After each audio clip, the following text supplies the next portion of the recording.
Hey, you crazy cats! Welcome to Leaving Crazy Town, where we navigate the roller coaster of relationships, mental health, and personal transformation with humor as our trusty seatbelt. Hi, I'm Sarah, and with my buddy Finn, we're here to share our real stories, expert insights, practical tips to help you break free from codependency, reclaim your life, and find freedom. So whether you're wrestling with boundary issues, craving connections that won't ghost you, or just here for a front row seat to the wild ride of self-discovery, you've come to the right place. So buckle up, we're leaving Crazy Town.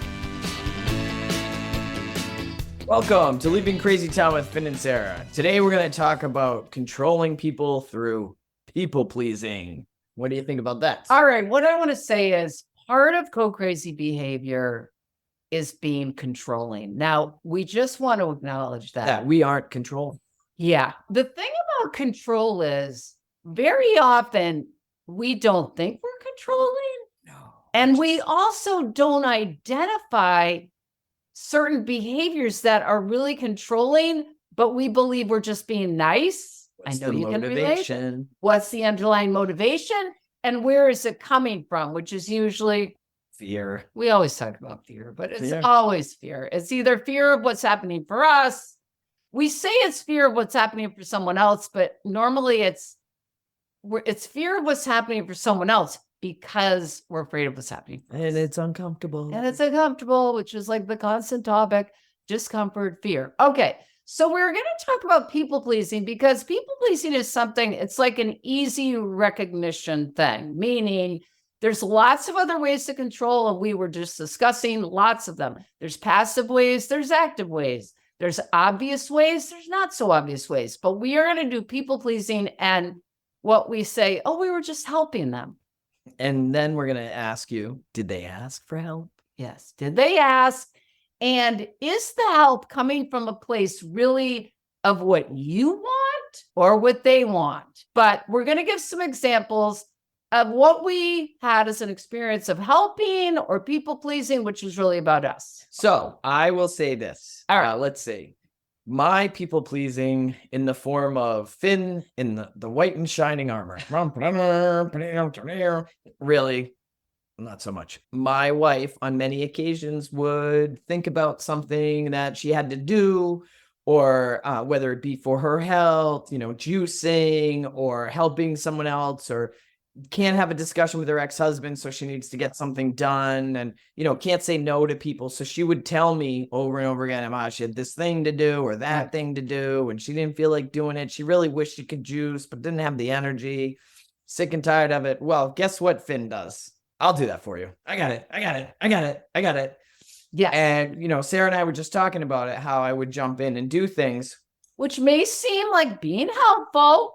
Why was I doing it? The why. It's all about the motive, and we're going to talk about this a lot. When you do a behavior, always look at or say to yourself, what's my motive? Yeah. Okay, go ahead. And I wasn't aware of this at the time, but sitting and thinking about it, I was always uncomfortable with her not being 72 and sunny. So now she's got an issue and she's complaining to me about it. She's not asking for help.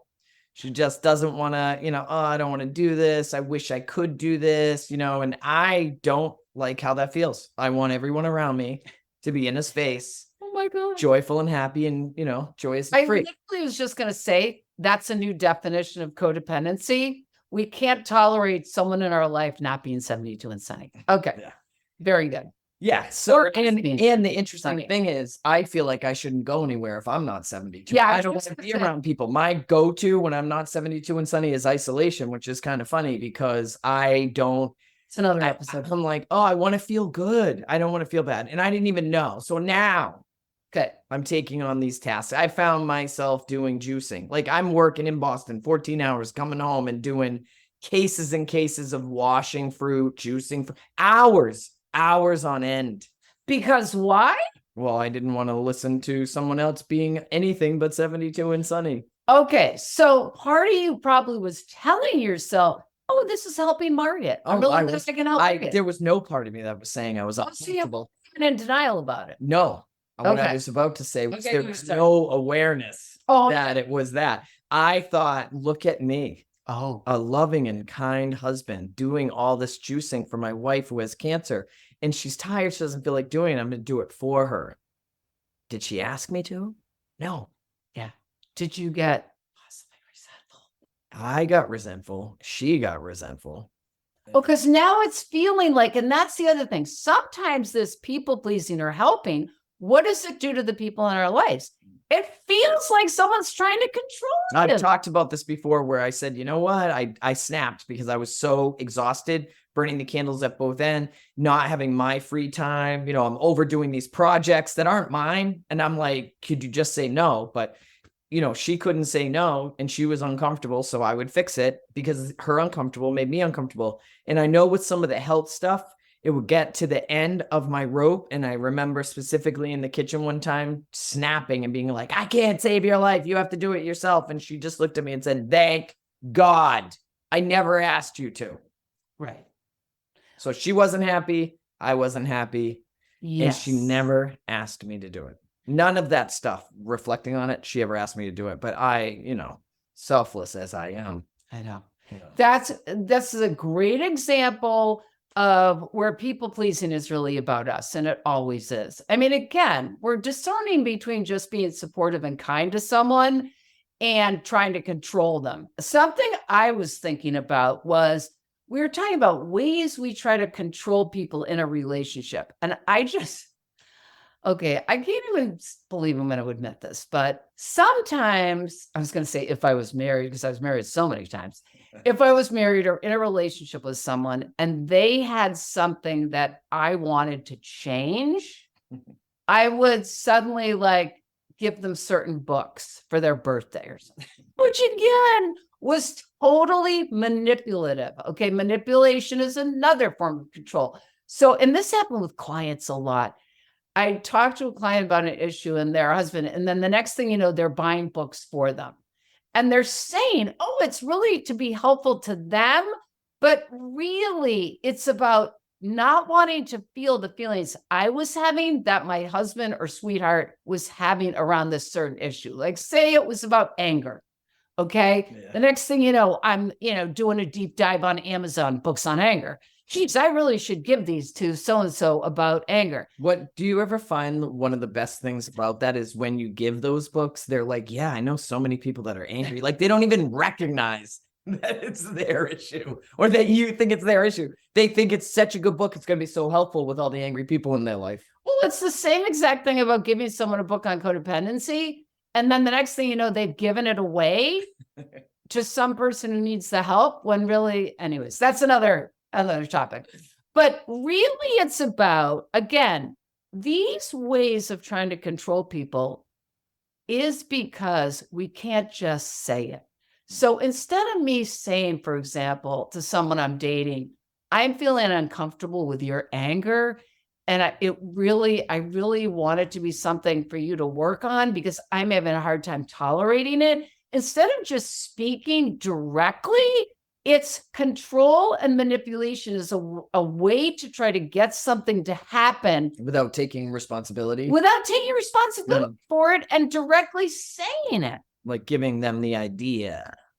Yes. I've actually gone with communication that way. Like, we talked about on other videos about asking people like where they want to eat or whatever, yes, and directing them to the restaurant you want instead of saying of just saying I'd like Italian. Right. And my thing with my example with my wife was really about me tolerating the fact that she was uncomfortable with something. And yes, I couldn't tolerate not fixing it. And that really, if I could learn to just sit with how I'm feeling, she may have actually picked up her own torch. Right. And found some will to change whatever it was she was upset about instead of me constantly trying to change it. Yes. I want to talk about also what it's like to receive that. So I was dating someone one time and he really wanted me to be a certain way. And I think part of him didn't want to accept that I was just the way I was. So speaking of books, I was constantly getting books, by the way, all kinds of topics. But I remember this one moment when we were in his car and, listening to music in the car and you want certain music and they want certain music. But for some reason, I would say like, hey, you got any Fleetwood Mac or you got any of this? And it was never, he'd say, oh, no. I want you to listen to this. And typically, I don't know if I've mentioned this before, it was always jazz. Okay. I wasn't a jazz person, but what it felt like he wanted me to love jazz because he wanted to go see jazz and wanted me to go with him. But I didn't like jazz. And so the feeling I was constantly having was feeling dismissed, not feeling heard, feeling like I wasn't okay just the way I was. And that's another thing. So when we're trying to control someone else, the message is that we can't accept them the way they are. And how we receive someone's attempt to control us, even though it's disguised as, oh no, you're going to love this jazz or whatever the thing I is don't feel someone said. seen. You don't feel seen. Yeah. So we're gonna say trying to control other people and also receiving someone's control, neither one works, which is our message always in these videos. So I want you to think about for the next week, start identifying ways you try to control others. And if other people try to control you, think of those two, because we're leaving Crazy Town. Fasten your seatbelt. Fasten your seatbelt. Thanks for listening to Leaving Crazy Town. We hope today's episode offered you valuable insights and tools to help navigate your relationships. If you found our discussion helpful, please rate, review, and subscribe to our podcast. And share it with a friend. Misery loves company, right? Stay connected with us on social media and visit our website for additional resources and updates on future episodes. Until next time, remember that breaking free from codependency is a journey, and we're here to help you every step of the way. And hey, if all else fails, at least you'll have a few laughs. So buckle up. We're leaving Crazy Town.